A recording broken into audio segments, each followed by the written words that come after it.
ఎర్రచందనం స్మగ్లర్స్ పై హుక్కుపాదం మోపుతోంది ఏపీ సర్కార్. రాష్ట్రంలోనే కాదు దేశంలో ఎక్కడ ఎర్రచందనం స్మగ్లర్లున్నా వేటాడుతోంది. డంపులు ఎక్కడెక్కడ ఏర్పాటు చేసుకుని ఎలా విదేశాలకు ఎర్రచందనాన్ని తరలిస్తున్నారో టాస్క్ ఫోర్స్ పోలీసులకు పిలవుతున్నారు.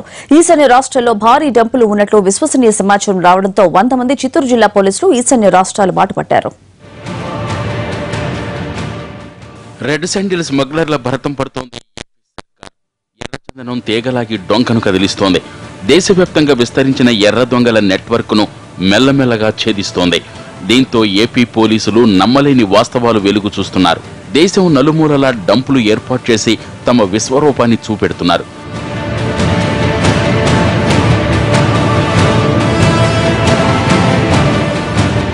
పది రోజుల క్రితం పశ్చిమ బెంగాల్ రాష్ట్రంలోని బర్మా సరిహద్దు ప్రాంతంలో సౌందరరాజన్ అనే స్మగ్లర్ను అరెస్టు చేసిన పోలీసులు అతని వద్ద నుంచి విలువైన సమాచారాన్ని రాబట్టారు.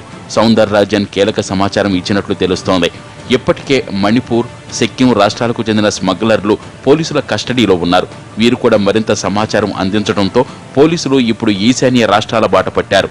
అక్కడ భారీ స్థాయిలో డంపులు ఏర్పాటు చేసుకున్న స్మగ్లర్లు అరుణాచల్ ప్రదేశ్ గుండా రోడ్డు మార్గాన చైనాకు అక్రమంగా ఎర్రచందనాన్ని తరలిస్తున్నారని తెలుసుకున్నారు. దీంతో అక్కడ ఉన్న డంపులను స్వాధీనం చేసుకుని స్మగ్లర్లను పట్టుకునేందుకు 100 మంది పోలీసులు ఈశాన్య రాష్ట్రాలకు వెళ్లినట్లు తెలుస్తోంది.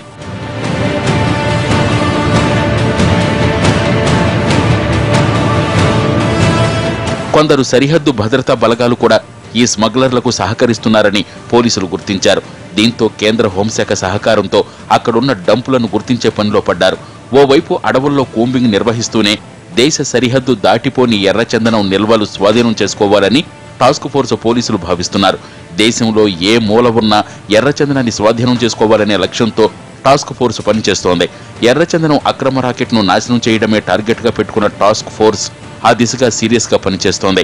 ఈశాన్య రాష్ట్రాల్లోని డంపులను స్వాధీనం చేసుకుని స్మగ్లర్లను అదుపులోకి తీసుకుంటే దేశవ్యాప్తంగా ఉన్న స్మగ్లర్ల నెట్వర్క్ బయటపడ్డట్టే.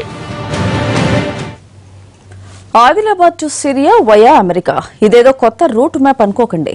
ఉగ్రవాద సంస్థ ISIS లో చేరేందుకు యువత ఎంచుకుంటున్న మార్గం ఇది. అమెరికాలో ఉన్నత చదువులు చదువుతున్న మంచిర్యాల కుర్రాడు సిరియా వెళ్లి ISIS లో చేరి చనిపోయాడనే వార్త తెలంగాణ పోలీసులను కలవరపెడుతోంది.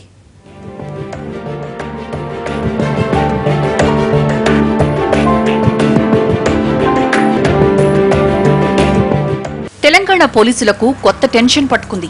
ప్రపంచ దేశాలను గడగడలాడిస్తున్న ISIS సానుభూతి పరుల సంఖ్య పెరిగిపోతోంది. మారుమూల ప్రాంతం నుంచి ISIS లో చేరి పవిత్ర యుద్ధంలో చనిపోయిన యువకుడి వార్త పోలీసుల్ని వణికిస్తోంది. ఆదిలాబాద్ జిల్లా మంచిర్యాలకు చెందిన చాంద్ బాషా కాంట్రాక్టర్. ఆయన కొడుకు హతీఫ్ వసీం హైదరాబాద్లోని షాదన్ కాలేజీలో బీటెక్ చదివాడు. ఆర్థిక స్తోమత లేకపోయినా అతని కోరిక మేరకు తల్లిదండ్రులు హతీఫ్ను MS చేసేందుకు 2014లో అమెరికా పంపించారు.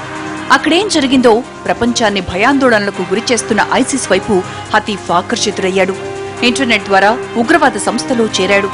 కొద్ది నెలల క్రితం సోదరి నిఖాకు వచ్చిన హతీఫ్ ఓ యువతితో ఎంగేజ్మెంట్ కూడా చేసుకున్నాడు.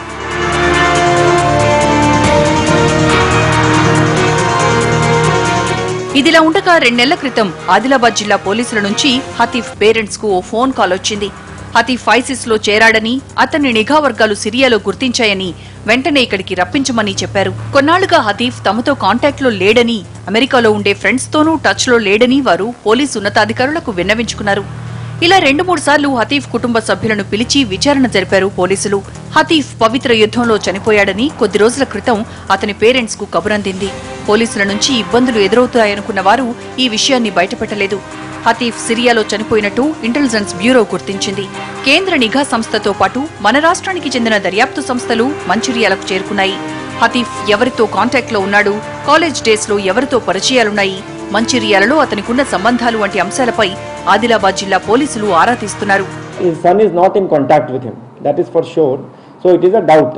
Maybe some friend has communicated with him. He is not telling us what is happening. He is not telling us. So some doubt is there that probably he has gone to this ISIS and joined there, but there is no confirmation of that. Almost 1.5-2 months mundu information vachindi. Appudu we have done some local inquiry. We have called him. We have called the father from Hyderabad. He has come. He has spoken to us. Appudu kuda he was talking to us, but he has not given much. We tried hard, but he is not telling us much details. ISIS లో చేరేందుకు ఆకర్షితులవుతున్న వారిని ఇన్నాళ్లు పోలీసులు కట్టడి చేస్తూ వచ్చారు. హతీఫ్ విషయం బయటకు పొక్కకపోవడం పోలీసులను టెన్షన్ పెడుతోంది. హతీఫ్ వంటి వారు ఇంకా ఎవరైనా ఉన్నారా? ఉంటే వారెవరు, ఎక్కడ పాగా వేశారు అనే కోణంలో పరిశోధన చేస్తున్నారు.